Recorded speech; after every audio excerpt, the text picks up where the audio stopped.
Hi everybody, Cheryl and Lady coming to you from the Ladies Garden and Home. And I turned 60 and this is my 100th video. So I thought today I could tell you my life story. Just kidding. We're going to be planting a lot of spring bulbs today, so I hope you join us.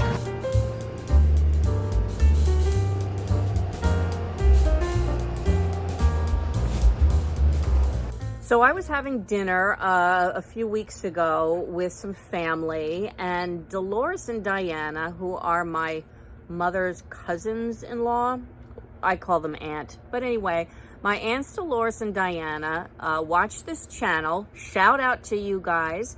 And they said, why don't you do a video on planting spring flowering bulbs? And I said, that's a good idea. I haven't, if you've been following my channel, you know that I haven't planted a lot of perennials. I'm renting, so I tend to put my perennials in containers and kind of concentrate on annuals and vegetables in the beds. So I said, well, let me order some bulbs. I miss that color. I miss that sign of those first signs of spring that you get, and those first pops of color when the rest of the world is either white and gray or brown and gray. So I ordered a lot because they were having a sale. I got these all at Holland Bulbs, who are very well known for their bulb collections. I've got 6 crocus, 25 glories of the snow, 12 hyacinth, 35 daffodil, 40 tulips, and just 2 irises. Probably should have ordered more irises. I probably made a mistake there. But anyway, I do want to put them in the flower bed underneath the pine tree, and I decided to do just a really rough sketch of what I'm thinking here. You know, I usually use the Farmer's Almanac garden planner, but it's really hard to get curvy lines on that because it's kind of laid out on a grid. So I want clumps of like 5 or 7, like swaths of different types of flowers. And also based on their size, how tall they're going to get, I want the shorter ones up front and then the larger ones in the back. And as it just so happens with these flowering bulbs, the shorter ones are usually the ones that bloom the earliest, and then the later bulbs are getting taller and taller. So with that said, let's go over to the flower bed. I've actually had those bulbs for quite a while, I would say at least a month, but I hesitated planting them earlier than right now. Right now we're in mid-November, because I've been hearing a lot of local gardeners saying that they planted their bulbs in October and they're starting to sprout. I've heard the same thing about garlic. So just like with my garlic, I like to plant a little bit later so that the warmer days that we've been having into November don't cause them to sprout, and it just lets them develop a good root system through the winter. So that was my thinking. Now it's a beautiful day, mid-60s, that's Fahrenheit, but this week we're supposed to dip pretty cold. We're going to be in the maybe mid-40s during the day and frosts at night. So I think this is a good time to do it. This is the flower bed. I still have some marigolds going that haven't been killed yet by the frost, and I have some calendula over here as well. In this corner here, I'm not going to plant any of the bulbs because that's pretty much 100% shade, that corner, and that's where I put my house plants when it warms up in May. And if you follow me, you know that I've moved St. Francis over here. I dug him a little bit more sturdily into the ground, and I put some rocks around him just to make sure he doesn't blow over. But I wanted him more of a focal point, and I also, over by the white of the fence, he was getting lost, so I think the contrast is much better. So the tools that I'm going to use for this are really just my bulber, I think it's called, but this is good for kind of getting in deep for the taller flowers. And my Hori Kori, because it's got measuring for the inches, so I can figure out how deep and also how far apart. And because I'm doing taller in the back, shorter up front, I'm going to start planting the taller ones, which is going to be the two bearded irises that I purchased. One is Stairway to Heaven, and the other one is called Polite Applause.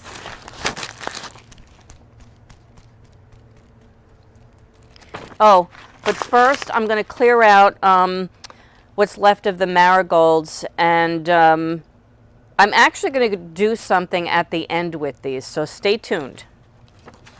The calendula is still seeming to go strong, so I'm going to see if I could just work around that, but let me clear this bed out.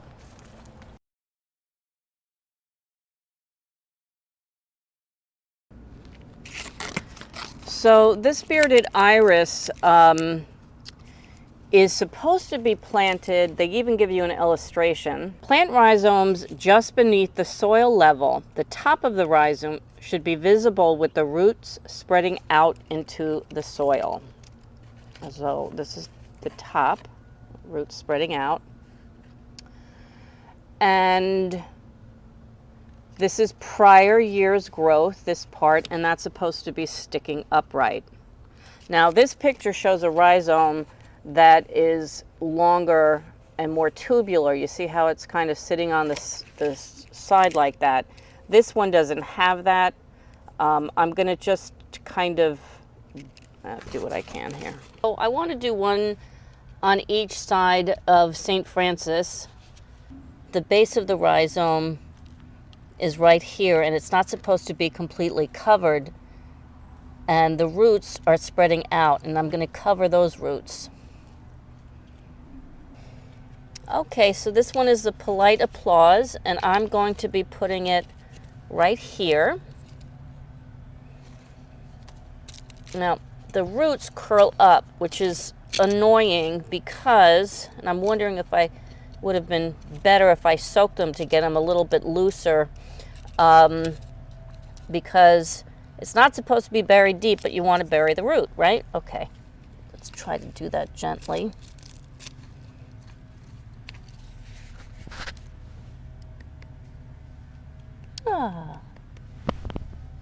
So I have, like I said before, 40 tulip bulbs. One is Orange Brilliant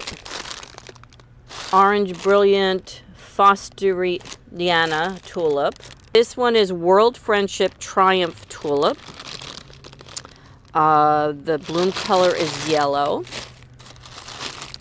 This one is Oriental Beauty Kaufmanniana. And this one is Temple of Beauty. I think what I want is to mix them. I don't think that I want red here, orange there, yellow there. I think I want to mix them up. Let's see the tulip bulbs. Now, just like with garlic, you plant the flat bottom. This is where the roots are going to grow out of, and then this is where it's going to sprout from. So remember, when you plant it. So this goes up, this goes down. They're supposed to be planted 4 to 6 inches apart.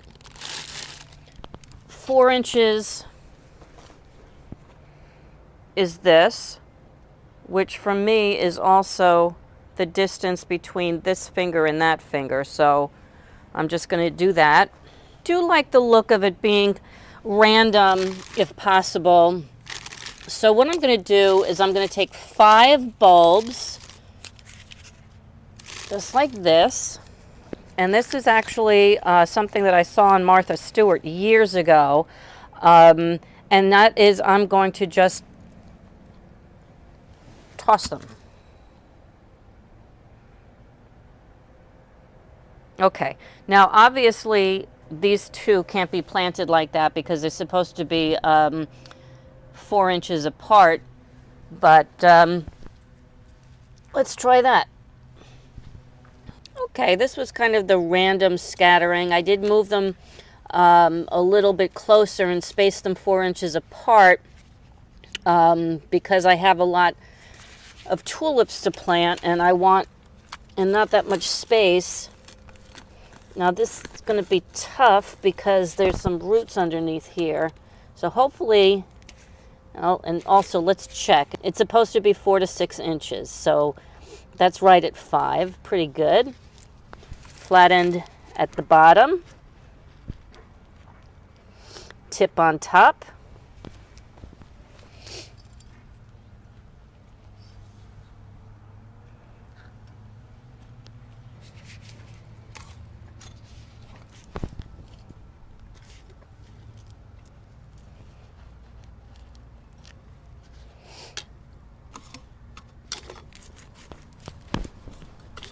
That's kind of difficult. I think I'm running into a root.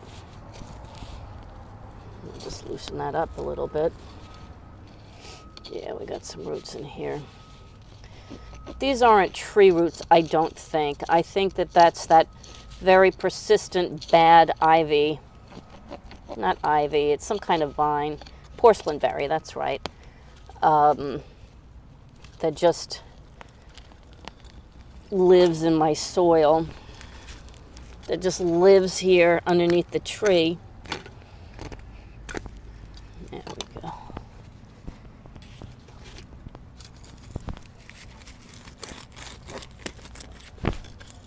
Okay, so I scattered some more tulips the same way I did in that other patch, but I'm going to hold off scattering any more because I have so many other bulbs to plant. I want to make sure that I have room for a nice variety in this bed. So we're going to move on to the daffodils. So here I have 10 Carlton daffodils. It's a yellow one. And these plant spacings are also 4 to 6 inches. So pretty much the same as the tulips, which is good. This is a value bag of mixed daffodils. That should be interesting. These are accent daffodils. These are pink and white. Pretty, like Easter eggs. And this is a tiny bulb. Ice Follies daffodil. It's a white bloom color.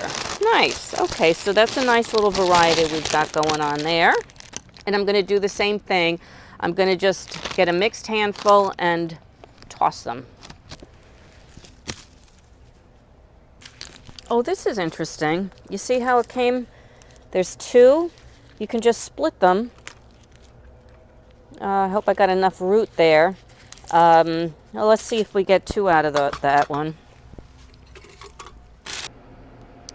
Okay, I threw out all 35 of the daffodil bulbs. Okay, I have 12 hyacinth bulbs, and these are Blue Star, and they're also supposed to be spaced 4 to 6 inches apart, just like the daffodils and the tulips. So only throw those in too. I thought it would be really nice to have those purple hyacinths against the yellow daffodils right in front of St. Francis, almost as a focal point. And I had 12 bulbs, so I put 5 here and then 7 there. So next I have crocuses. That's the second to the last shortest plants. These get planted 2 to 3 inches apart. It's a mixed bag. It's a much smaller bulb. You've got the flat end, and you see how it shows right here what it looks like when it starts to sprout from the top. Oh! Okay.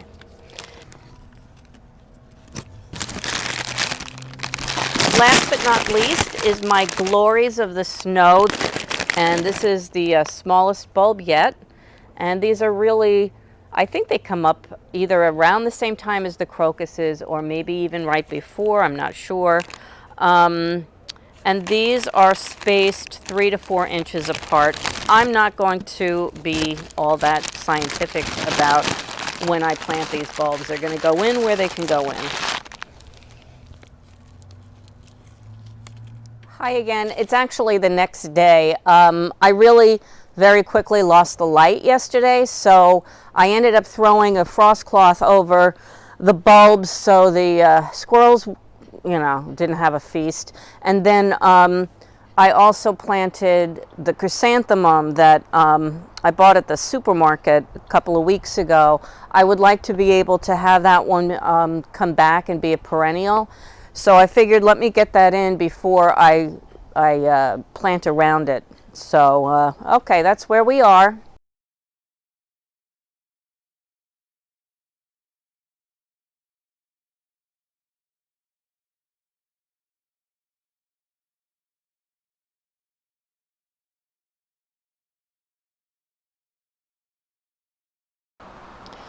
So I realized this shortly in that it is a big mistake to cover up the bulbs once I dug the hole and put them in, because then you don't know where the last one was that you planted.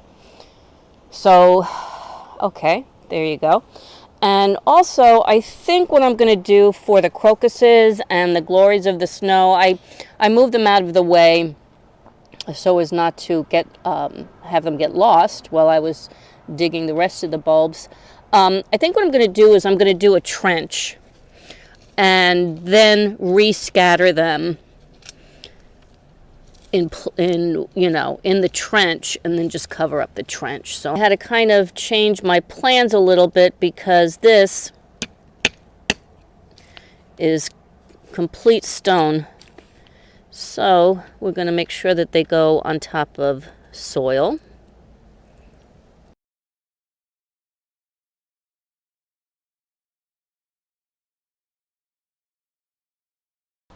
Okay, well, I got them dug in, but I thought I'd take a little bit of a break before I get the compost out of my compost bin and do that part of it.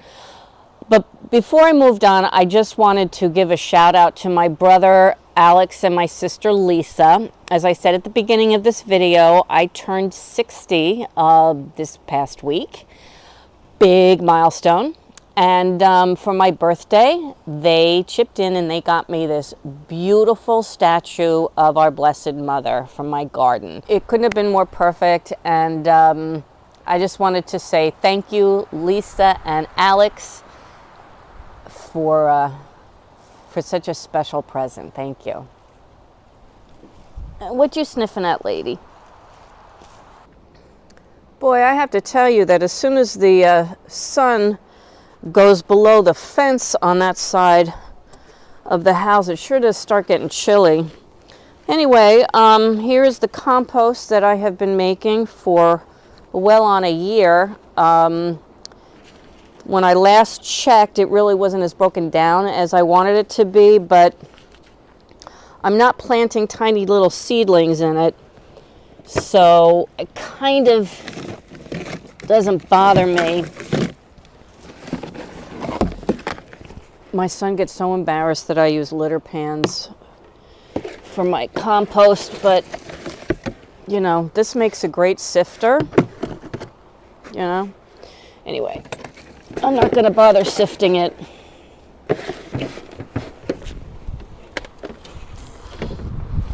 There we go. Not bad looking. Actually, it's pretty good looking. Little sticks and stuff, but like I said, it doesn't bother me that much. It's going to continue breaking down over the winter on top of the well, let's see if that's going to be enough. But it is nice compost. Mm-hmm. Hello. Smells good too.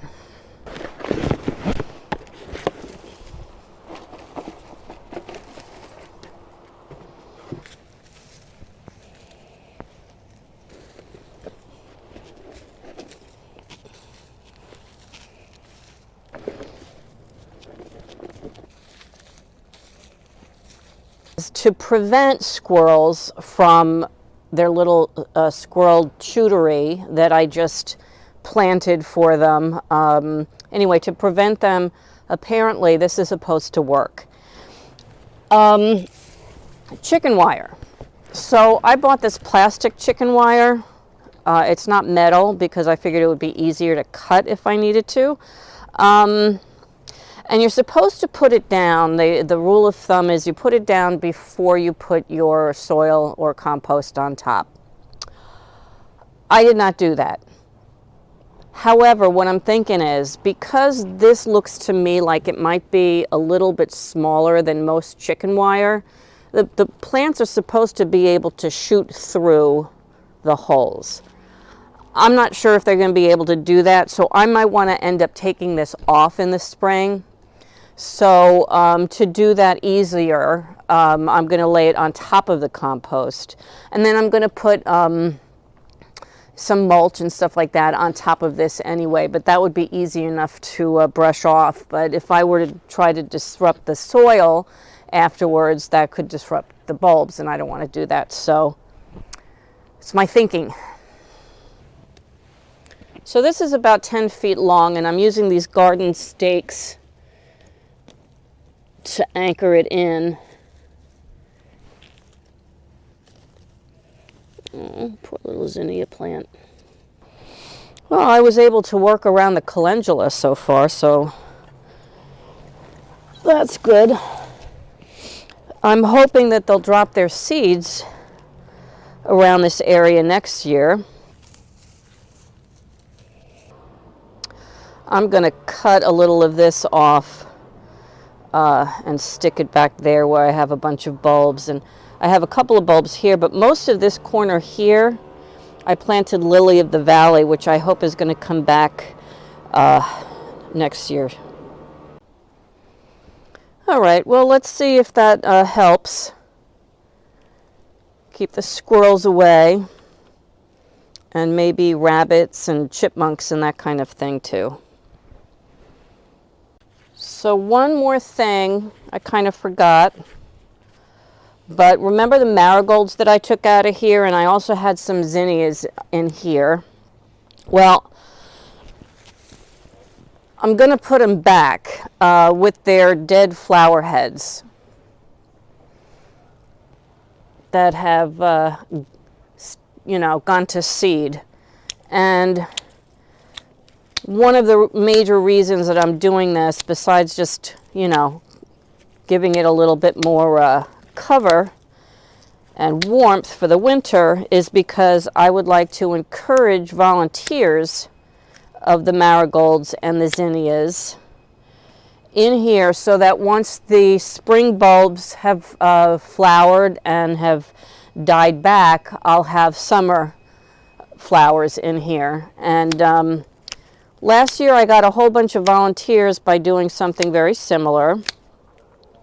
So let's see if it works again. And here are the zinnias. So what I'm hoping is that they'll drop their seeds.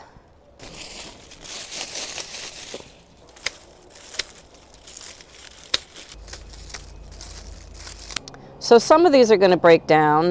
The sticks won't. Then I could always put them on my lazy compost pile, or I could burn them if they're nice and dry.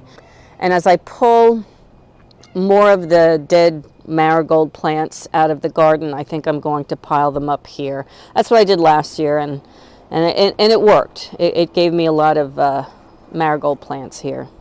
Well, that was quite an accomplishment. I started off this video saying I was going to use my bulb digger for planting the bulbs, but I ended up having to change it to my hori-kori because since it's underneath the pine tree, there was a ton of roots, but also a lot of rocks.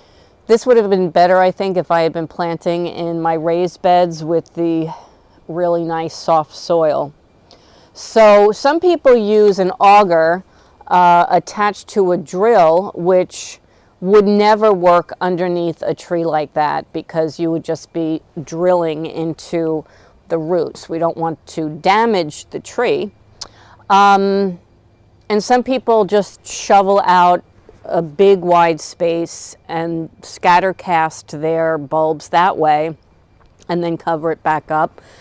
And that might have worked, maybe, but I'm not much of a shovel person. Anyway, again, I wanted to thank Diana and Dolores for the idea of this video. And again, I want to thank Alex and Lisa for the beautiful Mary statue. And I hope you'll like this video. If you did, please give it a like. And I hope you subscribe. And I hope you join us on our next episode as we clean up the garden and get it ready for winter. From the Ladies Garden and Home, enjoy your gardening journey. Bye. Say goodbye, lady. Lady takes a bow. She says, okay, goodbye. Where's my dinner?